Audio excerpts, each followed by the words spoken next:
What is up? Kind of fell into the chair, but hey, we're here, and yeah. So let's get into this video today. Is the Battle of Manzikert, Byzantine and Seljuk Wars, 1071, and this is by Kings and Generals.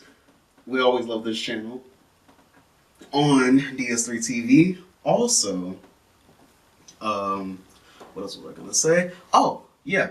If you want to watch me, edit and see like how I edit some of my movie reviews on my other channel, which is just another reviewer. Yeah, you can watch me do that on Twitch, actually, and that's in the link in the description down below, and also it's probably going to be right under my face right now. I'm going to put it probably there. So yeah, and also subscribe to this channel. Want to get 1,000 subscribers by Valentine's Day, and yeah, let's get into the video. Don't have a lot to say before this one. Also, hopefully you guys are doing good with finals if you are taking finals. And if you already taken them, hopefully, you got your grades back and they were good. Yeah. So let's get into the video and play.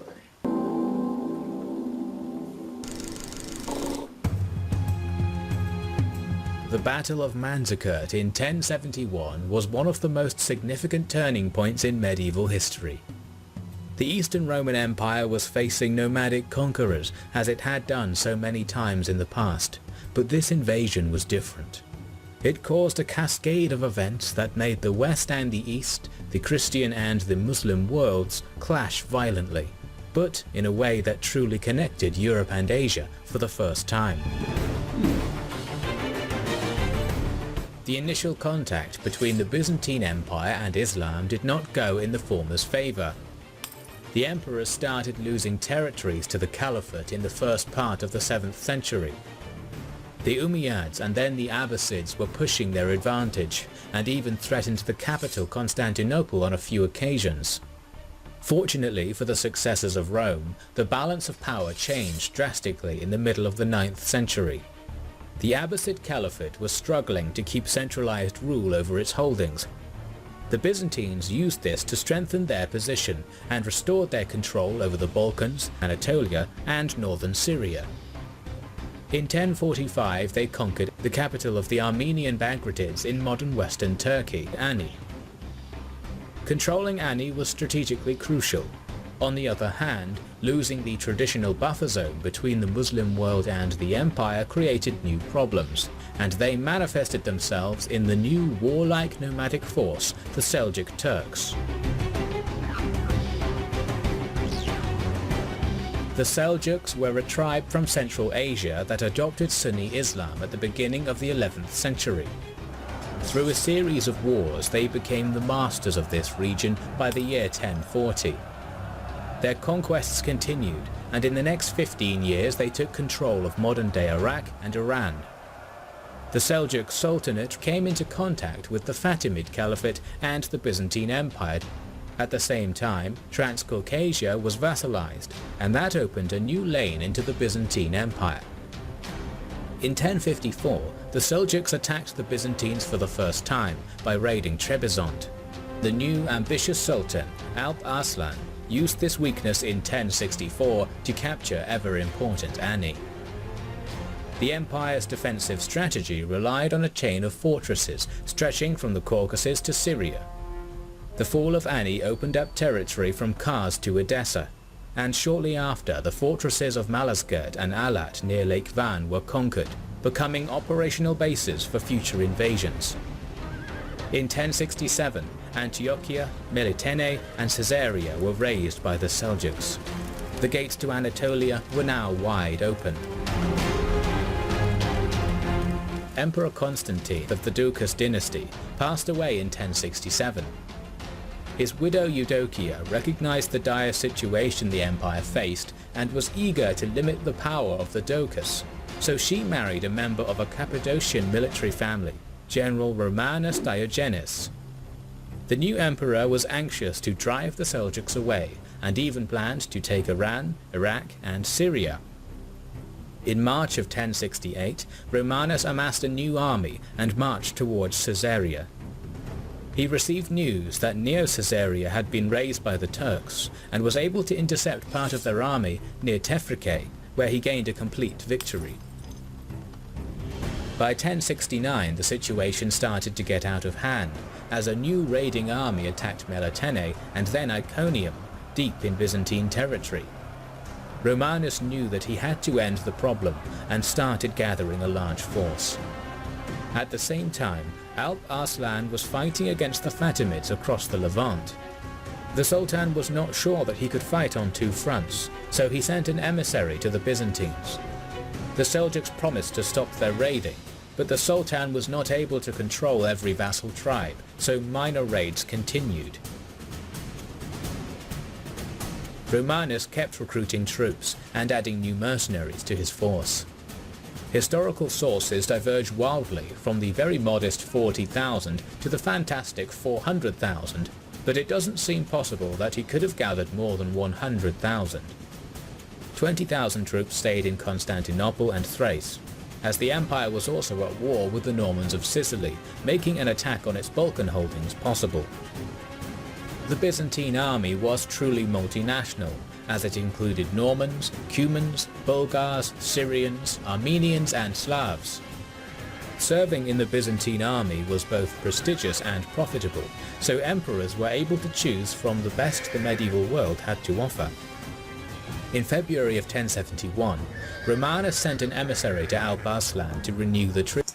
I always said I would, like if I was like in like the medieval times, I probably would be in the military because it was a very good job to have, and it was like a very like high paying job, and you could really like move up depending on how big or how good your skill level became.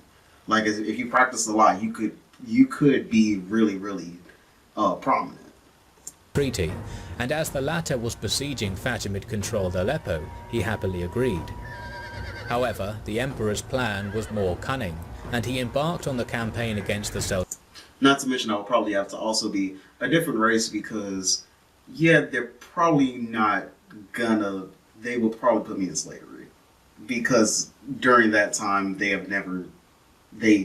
didn't know a lot about Africa. and they were just learning about people from the Middle East, so I wouldn't trust it. But, if I was okay color to go into their military, I would. Seljuks in March, which probably means that his ambassadors were spies, judging the strength of Alp Arslan's army. The Byzantine emperor planned to take control of Seljuk fortresses near Van to stop future raids. In July, Romanus reached Theodosiopolis. The Sultan learned that a significant Byzantine force was on the move towards strategic Manzikert and Alat. He abandoned the siege of Aleppo and moved into modern-day Iran, where 10,000 warriors joined his army. This swift movement allowed Alp Arslan to hide from the Byzantine scouts and travel via a route unknown to them. Romanus ignored his general's advice to await reconnaissance on Seljuk forces and moved towards Manzikert. The emperor divided his army and sent 30,000 to defend the passage to the west of Lake Van, as that was the direction from which he expected the Seljuks to counterattack. He was sorely mistaken. Alp Arslan used his army's mobility and advantage in scouting to move around the eastern banks of Van. The mountains to the north of the lake helped cover this maneuver, and he was able to attack the secondary Byzantine force from the north. We don't know much about this short battle near Alat, but it seems that the Byzantines were surprised, as they expected the attack from the south and their positions were not suited to defend against an attack from another direction. As Seljuk spies were able to spread the news that the emperor's army was already defeated, the Byzantine force near Alat began its retreat to central Anatolia despite not suffering many losses.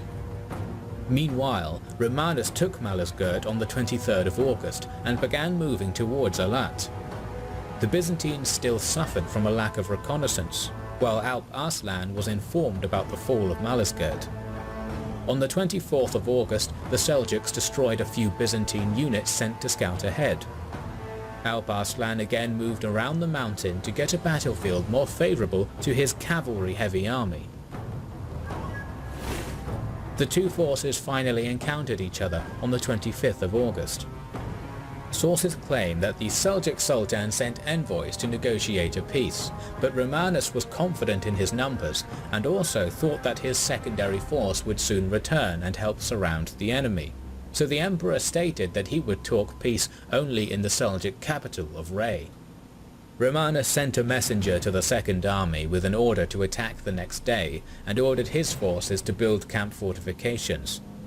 Seljuk horse archers harassed this camp throughout the night. On the next day, Romanus formed up his army to begin the battle. The 50,000-strong Byzantine force was divided into 4 groups. The Varangian Guard and Armenians were in the center under the emperor's command. Turkic, Syrian and European mercenaries formed the flanks, while the Byzantine feudal levy, led by Andronikos Doukas, were in reserve, with orders to support the position that was put in the most danger. The Seljuk army had only around 30,000 troops. It created a crescent with its extreme flanks protruding forward, while its centre, commanded by Alp Arslan, stayed back. Romanus continually moved forward, trying to get into a pitched battle, but the Seljuks were avoiding him and used the usual nomadic tactic of hit and run. The Seljuk centre moved back, while the flanks were trying to encircle the Byzantine wings. By the end of the afternoon, Romanus captured Alp Arslan's camp, but as dusk was getting closer, he ordered a retreat to his fortified camp. The emperor's order created confusion, and in the dark, it seemed that his standard had fallen. The Seljuks used this distraction to attack the enemy's right flank with all of their forces. Andronikos Doukas was meant to help, but his family was feuding with the emperor, so reserve forces never arrived, and the Byzantine right flank was utterly destroyed. By advancing so much against the Seljuks, the Byzantine flanks and centre had lost their cohesion, so Romanus himself also failed to support against the attack. The Byzantine left was convinced that the emperor was dead, and so retreated towards Manzikert, while all of Alp Arslan's forces attacked and surrounded the centre. Although the emperor's Varangian Guard defended valiantly and killed many enemies, this group was also crushed by nightfall. An ordinary Seljuk soldier made the emperor his hostage, and Alp Arslan's troops chased the remainder of the Byzantine army throughout the next day.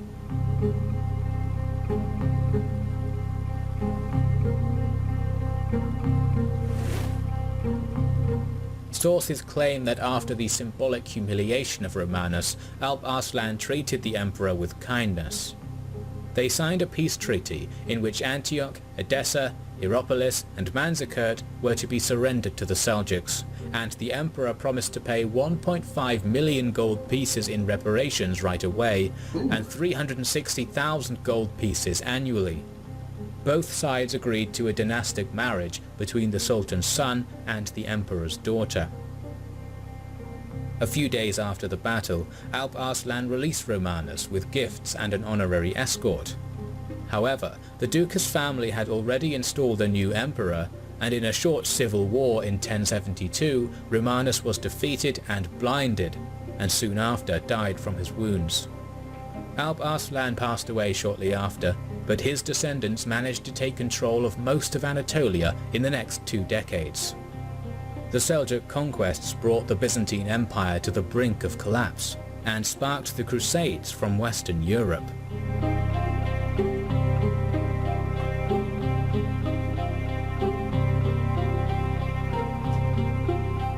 Thank you for watching our doc.